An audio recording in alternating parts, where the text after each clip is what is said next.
আজকের অভিজ্ঞতায় কোনো ভূত নেই, তবে অদ্ভুত ব্যাপারটা কিন্তু রয়েছে। এমন দুখানা অভিজ্ঞতা আজ আপনারা শুনবেন, যাকে ঠিক কী নাম দেওয়া যায় সঠিকভাবে বলা যায় না।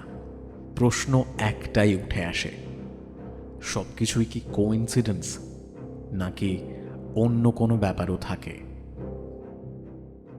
নমস্কার, আমি জো। সবাই আশা করি ভালো আছেন, এবং আজকের এপিসোডে যেমনটা বললাম, এমন দুখানা অভিজ্ঞতা যা শুনলে আপনারাও কিন্তু একবারের জন্য হলেও অবাক হবেন এবং মনে হবে সত্যিই তো, এটা কি করে সম্ভব।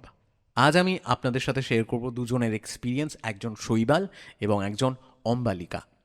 এই দুটো অভিজ্ঞতাই কিন্তু একই ধাঁচের, কিন্তু দুটোই একেবারে ভিন্ন অভিজ্ঞতা।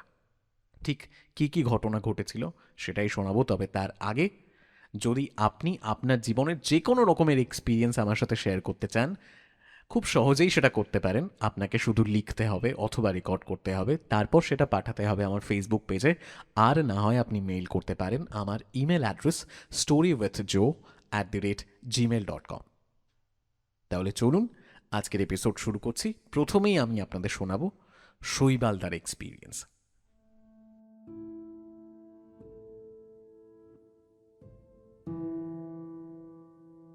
নমস্কার, আমার নাম শৈবাল দত্ত। আজ আমি আমার জীবনের বেশ অদ্ভুত একটা অভিজ্ঞতা শোনাতে চাই। প্রথমেই বলে রাখি, আমি মেদিনীপুরের বাসিন্দা, তবে কর্মসূত্রে পরিবারের সাথে পশ্চিমবঙ্গের বিভিন্ন প্রান্তে থাকতে হয়েছে। আমি যে সময়ের কথা বলছি সালটা 2013। তখন আমি একটা জায়গায় চাকরি করতাম। কোন পজিশন এবং কোন জায়গা সেটা আমি স্বাভাবিক কারণে মেনশন করছি না। শৈবালদা লিখে পাঠিয়েছেন, মেনশন করতে নিষেধ করেছেন, তাই আমি সেটা আপনাদের বলছি না। তো যাই হোক, আমার বাড়ি থেকে আমার কাজের জায়গা বাসে করে 20 মিনিটের রাস্তা। আমি রোজ সন্ধ্যে 6টা বা 6:30 নাগাদ বাড়ি ফিরতাম। বাড়িতে আমার স্ত্রী এবং আমার ছোট্ট ছেলে। সে হাঁটতে পারে, দৌড়তে পারে, কথা বলতে পারে অল্প অল্প। রোজই প্রায় ওই 5টা নাগাদ আমার ছেলে ঘুম থেকে উঠে আমার স্ত্রীর ফোন থেকে আমার সাথে কথা বলতো এবং বিভিন্ন বায়না করতো, এটা কিনে এনো, ওটা কিনে এনো, এইসব আর কি। আমি কখনো কখনো নিয়ে যেতাম, আবার কখনো কখনো নিতাম না। বাচ্চাদের বায়না যা হয় আর কি, বুঝতেই পারছো। তো এই রকমই আরেক দিনের ঘটনা। আমি অফিসে আছি রোজকার মতো। তখন ঘড়িতে 3:30 বা 3:45 মতো হবে। আমি ফোন তুলি আর শুনতে পাই ফোনের ও প্রান্ত থেকে আমার ছেলেটা খুব কাঁদছে আর বলছে বাবার কাছে যাব। আমি স্ত্রীকে জিজ্ঞেস করি কি হয়েছে, ও ওরম কেন করছে। স্ত্রী জানায় সেও জানে না, হঠাৎ করেই নাকি ছেলে ওরমভাবে কাঁদতে শুরু করেছে। খুব চিৎকার করে কাঁদছে, হাত পা ছুটছে, বলছে বাবার কাছে যাব। আমি তখন স্ত্রীকে বলি ছেলেকে ফোনটা দিতে। ফোনে আমি বলি যে বাবা, আমি তো আর একটু পরেই চলে আসব, কেঁদো না তুমি, আমি তোমার জন্য খেলনাও নিয়ে আসব। কিন্তু না, ওর কান্না কোনোভাবেই থামছে না। এদিকে আমার স্ত্রী আমায় বলছে দেখো, পারলে তুমি একটু তাড়াতাড়ি চলে এসো, আমি কিছুতেই ওকে সামলাতে পারছি না। আমি তখনও বলি আমি তো আর একটু বাদেই চলে আসব, তুমি একটু চেষ্টা করো, দেখো হয়তো শান্ত হবে। স্ত্রী ফোন রেখে দেয়। আমিও ভাবতে থাকি কি এমন হলো যে ও ওরমভাবে কান্না করছে। এবার এমনই ভাবতে ভাবতে কাজ করছিলাম। 30 মিনিট মতো হয়েছে, আবার স্ত্রীর ফোন। এবার ফোনে বলছে যে তুমি জলদি চলে এসো, ওর কান্না কোনোভাবেই থামছে না, আর কাঁদতে কাঁদতে শ্বাস উঠে যাওয়ার মতো অবস্থা। এই অবস্থায় আমি প্রচণ্ড ঘাবড়ে যাই আর বলি যে হ্যাঁ, আমি এক্ষুনি বাড়ি আসছি। বলেই ফোনটা রেখে দিই, আর খানিক বাদেই আমি অফিস থেকে বেরিয়ে যাই সেদিনের মতো। প্রায় 4:45 নাগাদ আমি বাড়ি পৌঁছই। এবার বাড়ি পৌঁছে ছেলেকে কোলে নিতেই ছেলে চুপ, আর কোনো কান্নাকাটি কিচ্ছু নেই। যে ছেলে এতক্ষণ কাঁদছিল, আমার কোলে উঠেই ছেলের মুখে হাসি। শেষে সে আমার কোলে বসেই অনেকক্ষণ ধরে খেলা করল। আমি আর স্ত্রী দুজনেই ভাবলাম ছেলের কি কান্না, আর এখন বাড়ি আসতেই একদম শান্ত। বাবাকে খুব ভালোবাসে। যাই হোক, তারপরে আর কোনো সমস্যা হয়নি। কিন্তু সন্ধ্যের পর একটা ফোন পেয়ে আমি প্রচণ্ড অবাক হয়ে যাই। আজ বিকেলে ওই 5টা 5:30 নাগাদ আমাদের অফিসে শর্ট সার্কিট হয়, আর সেই কারণে আগুন লেগে যায়। প্রথমে সেই আগুনটা কেউ খেয়াল করেনি, কিন্তু পরে খুব বাজেভাবে সেই আগুনটা ছড়িয়ে যায় এবং আমি যে ঘরটায় বসতাম সেই ঘরের অর্ধেকটা পুড়ে যায় এবং বেশ কয়েকজন কিন্তু এই আগুনের জন্য আহত হন। আমি এই ফোনের পর একটাই জিনিস ভাবছিলাম, আজ যদি আমি অফিসে থাকতাম তাহলে হয়তো আমিও আহত হতাম। কিন্তু হঠাৎ করেই ছেলের কান্না এবং আমার বাড়ি চলে আসা, কিভাবে হলো এইসব? এটা কি শুধুই কোইন্সিডেন্স নাকি অন্য কিছু? আজও বুঝে উঠতে পারিনি।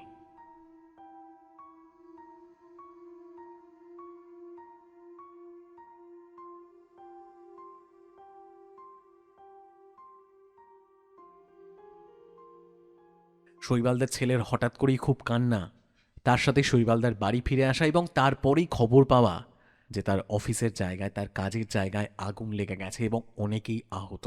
যতই আমরা বলি কোইন্সিডেন্স, তারপরেও কিন্তু ভাবতে বাধ্য করায়। একবারের জন্য হলেও মাথায় প্রশ্ন কিন্তু আসে। আপনার কি মনে হয়?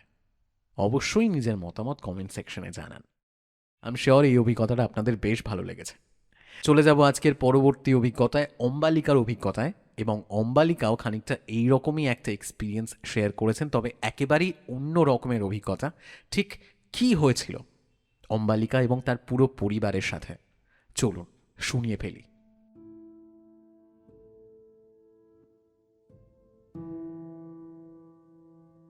নমস্কার, আমার নাম অম্বালিকা ভৌমিক। তুমি আমার থেকে অনেকটাই ছোট হবে, তাই আমি তোমায় তুমি করেই বলছি। অনেক বছর আগের ঘটনা, তখন আমি স্কুলে পড়ি। একবার আমার আর আমাদেরই এক দুঃসম্পর্কের দাদুর পরিবার, আমরা সবাই মিলে একসাথে তারাপীঠ ঘুরতে গেছিলাম।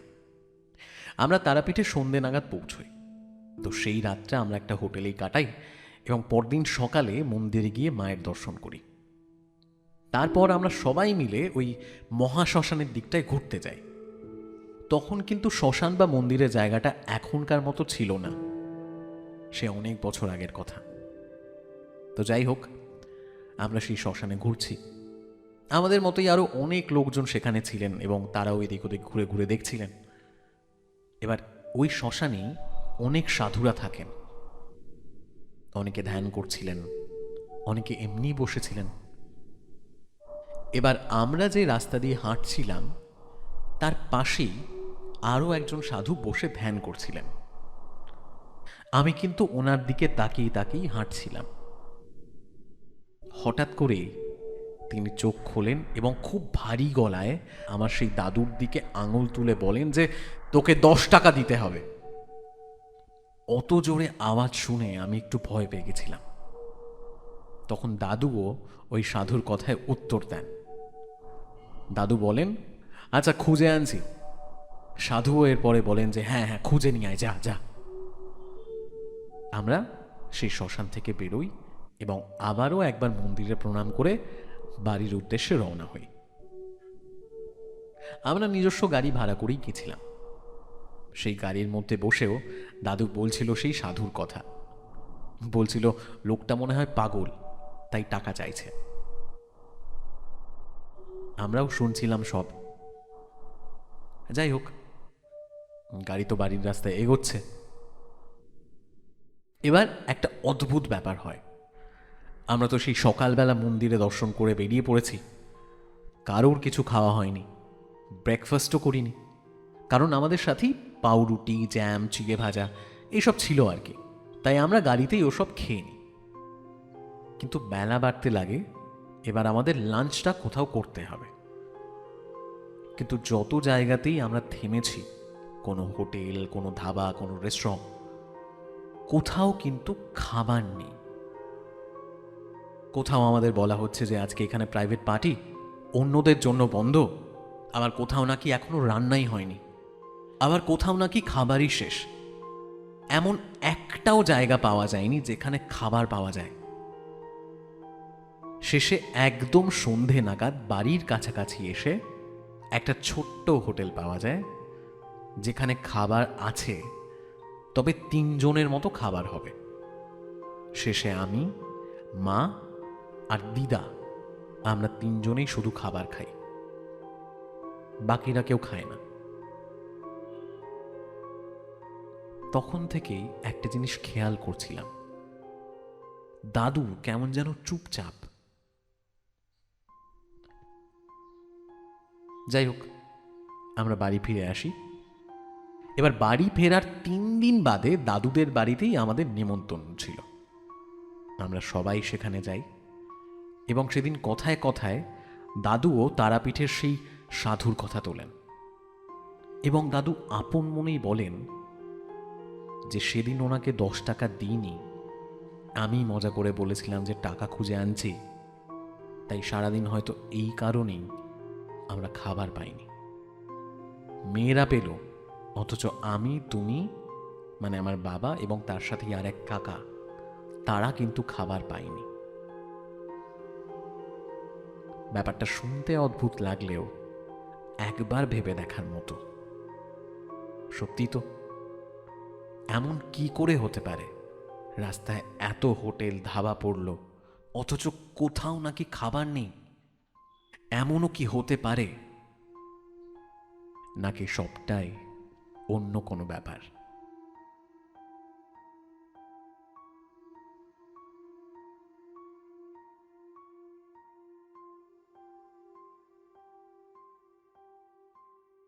অম্বালিকা যেখানে বলছে না যে হঠাৎ করে সেই সাধুর চোখ খুলে চিৎকার করে বলে উঠেছেন যে তোকে 10 টাকা দিতে হবে, ব্যাপারটা ইমাজিন করতেও কিন্তু গায়ে কাঁটা দেয়।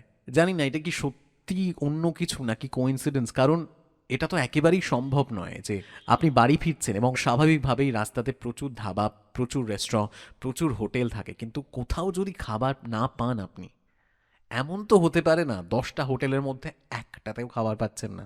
অম্বালিকাদির এই অভিজ্ঞতাটা কিন্তু সত্যিই আমায় ভাবিয়েছে। আপনাদের কি মনে হয়, এটা কি সত্যি কোইন্সিডেন্স ছিল? নাহলে হোটেলে খাবার পাওয়া যাবে না কেন, এমনটাও কি হতে পারে? অবশ্যই নিজের মতামত কমেন্ট করে জানান। যাই হোক, এই ছিল আজকের আমাদের দুখানা এক্সপিরিয়েন্স। আই এম শিওর আপনাদের খুব ভালো লেগেছে, একেবারেই অন্য রকমের দুখানা experience. Thank you so much আমার সাথে এতটা সময় থাকার জন্য। আজকের মতো আড্ডা এখানেই শেষ করব, তবে তার আগে আবারও যদি আপনি আপনার কোনো এক্সপিরিয়েন্স আমার সাথে শেয়ার করতে চান, সেটা খুব সহজেই করতে পারেন। নিজের জীবনের যে কোনো রকমের এক্সপিরিয়েন্স শেয়ার করতে পারেন। আপনাকে শুধু লিখতে হবে অথবা রেকর্ড করতে হবে, তারপর সেটা পাঠাতে হবে আমার ফেসবুক পেজে, আর না হয় আপনাকে মেইল করতে হবে। কোথায়? আমার ইমেল অ্যাড্রেস storywithjoe@gmail.com। সমস্ত ডিটেলস দেওয়া আছে ডেসক্রিপশনে, আপনি সেখান থেকেও পেয়ে যাবেন। ঠিক আছে, তাহলে আজকের মতো সবাইকে বলছি টাটা। আবারও দেখা হবে সবার সাথে পরের ভিডিওতে। ততক্ষণ সবাই খুব ভালো থাকবেন। ধন্যবাদ।